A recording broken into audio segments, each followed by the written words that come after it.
कोई कमियां मुझ में लाख निकाले, वो उसकी मर्जी। मेरी आदत है कुछ अच्छा करने की, सो मैं करता रहूँगा। नमस्कार, जय हिंद साथियों। रीट एग्जाम 2021 हेतु सामाजिक अध्ययन की जो अपनी मैराथन टेस्ट सीरीज चल रही है, 53 नंबर की आज सीरीज है। सुबह बौद्ध धर्म वाले प्रश्नों के अंदर एक प्रश्न के अंदर थोड़ी सी टाइपिंग में त्रुटि हो गई, उल्टा लिख दिया था। जो सबसे पहले बोध गया में उपदेश दिए थे वो दो बंजारों को, उनमें तपस्सु नाम तो सही टाइप हो गया था और दूसरा मलिक है नाम, ठीक है। वहाँ पे थोड़ी सी त्रुटि हो गई तो उसमें संशोधन कर लीजिएगा। तपस्सु और मलिक इन दो बंजारों को उपदेश दिया था। इस वीडियो को आप लाइक कर दीजिए, शेयर कर दीजिए सभी ग्रुप में, और पहली बार देख रहे हैं तो सब्सक्राइब भी कर लीजिएगा।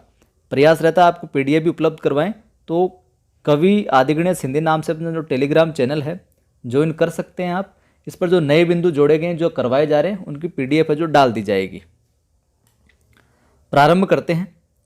पिछली सीरीज में 52 नंबर की सीरीज में पॉलिटी वाली में हमने सवाल पूछा था कि राष्ट्रपति के निर्वाचन में भाग नहीं लेते हैं, तो उसमें उस प्रश्न में सही उत्तर हो जाएगा दोनों ही नहीं लेते हैं। यानी कि संसद के मनोनीत सदस्य पहला विकल्प था, ये भी नहीं लेते, और राज्यों की विधान परिषदों के सदस्य ये भी राष्ट्रपति के निर्वाचन में भाग नहीं लेते, तो सही विकल्प उसका सही होगा। पहला सवाल आज की सीरीज में, किस व्यक्ति का निर्वाचन द्वितीय वरीयता के आधार पर किया गया था? किस व्यक्ति का? वीवी गिरी साहब का, नीलम संजीव रेड्डी साहब का, दोनों का, या दोनों ही नहीं?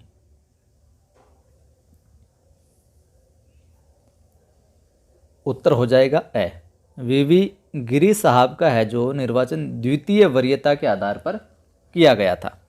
देखिए अगला सवाल, अनुच्छेद 59 के तहत राष्ट्रपति उम्मीदवार को नामांकन पत्र दाखिल करने के लिए कम से कम कितने प्रस्तावक और कितने अनुमोदक आवश्यक होते हैं?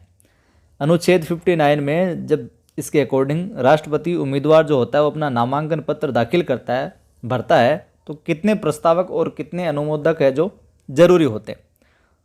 100 यानी कि 100 प्रस्तावक और 100 अनुमोदक। दूसरा 50 प्रस्तावक 50 अनुमोदक, 20-20 या फिर 30-30? बताइए।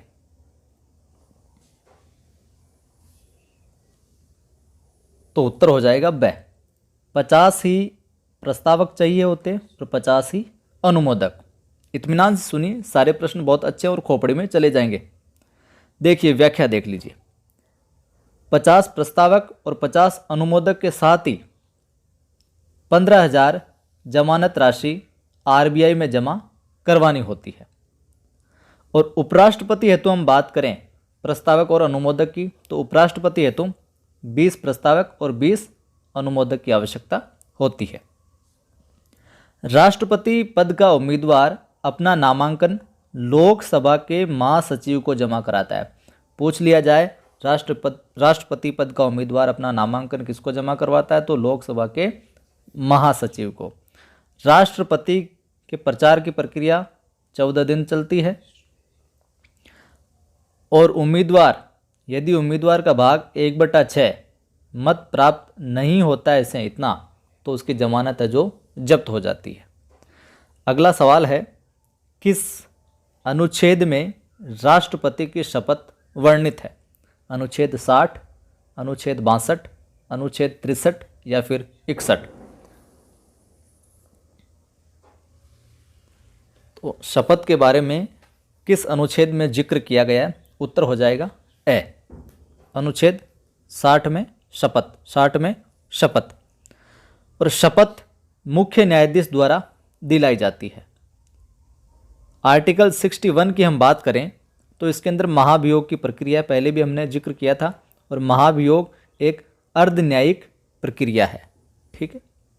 अगला सवाल देखिए, राष्ट्रपति पर महाभियोग लगाने के कितने चरण हैं? 4, 5, 6 या 3? नीचे व्याख्या में देख लिया होगा, पता चल गया होगा। तो 3 चरण है। राष्ट्रपति पर महाभियोग लगाने के कितने चरण हैं? 3 चरण हैं। कौन कौन से, उनको समझते हैं सिलसिलेवार दृष्टि से। 3 चरण देखिए।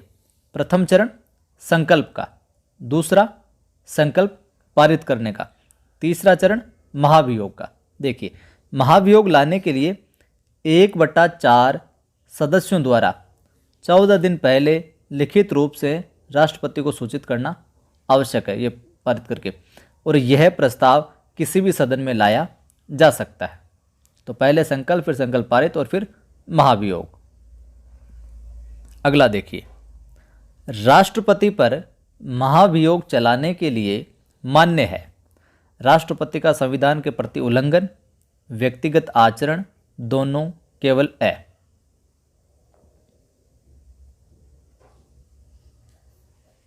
तो यहां पर उत्तर हो जाएगा अपना द विकल्प। द विकल्प में क्या है? केवल ए। राष्ट्रपति पर महाभियोग चलाने के लिए मान्य क्या है? राष्ट्रपति का संविधान के प्रति उल्लंघन। अगला देखिए, व्याख्या देख लीजिए। एकल संक्रमणीय मत पद्धति के जन्मदाता विद्वान हेमर माने जाते हैं। जो इनकी चुनाव प्रक्रिया में जो पद्धति अपनाई जाती है, इसके अंदर एकल संक्रमणीय जो मत पद्धति है, इसके जन्मदाता कौन? हेमर माने जाते हैं। एकल संक्रमणीय पद्धति को एंड्रे सिस्टम भी कहते हैं, क्योंकि इसे डेनमार्क में वहाँ के मंत्री ने 1850 ईस्वी में लागू किया था, और इसे वरीयता प्रणाली भी कहते हैं। अब तक भारत में किसी भी राष्ट्रपति पर महाभियोग लागू नहीं किया गया है। अगला सवाल देखिए, आप लाइक नहीं किया है वीडियो को तो कर दें, शेयर भी कर दें, और पहली बार ही देख रहे हैं चैनल पर तो सब्सक्राइब भी कर लेना। अगला सवाल अपना, राष्ट्रपति व उपराष्ट्रपति दोनों पद रिक्त होने पर राष्ट्रपति कार्य कौन करता है? राष्ट्रपति भी नहीं हो और उपराष्ट्रपति भी, दोनों पद रिक्त हो गए, तो अब साहब राष्ट्रपति का कार्य कौन करेगा?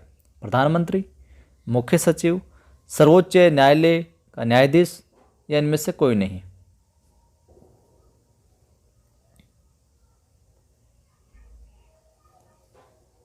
यहाँ पर अपना उत्तर हो जाएगा स। ठीक है, सर्वोच्च न्यायालय का मुख्य न्यायाधीश। देखिए, व्याख्या देख लेते हैं। ऐसा केवल एक ही बार हुआ है, जब 1969 में राष्ट्रपति जाकिर हुसैन की मृत्यु हो गई थी। वह उपराष्ट्रपति वीवी गिरी ने त्यागपत्र दे दिया था। तो 20 जुलाई 1969 से 24 अगस्त 1969 तक कार्यकाल जो कार्यवाहक है न्यायाधीश मोहम्मद हिदायतुल्लाह ने राष्ट्रपति पद पर ये कार्यकाल है जो निर्वहन किया था।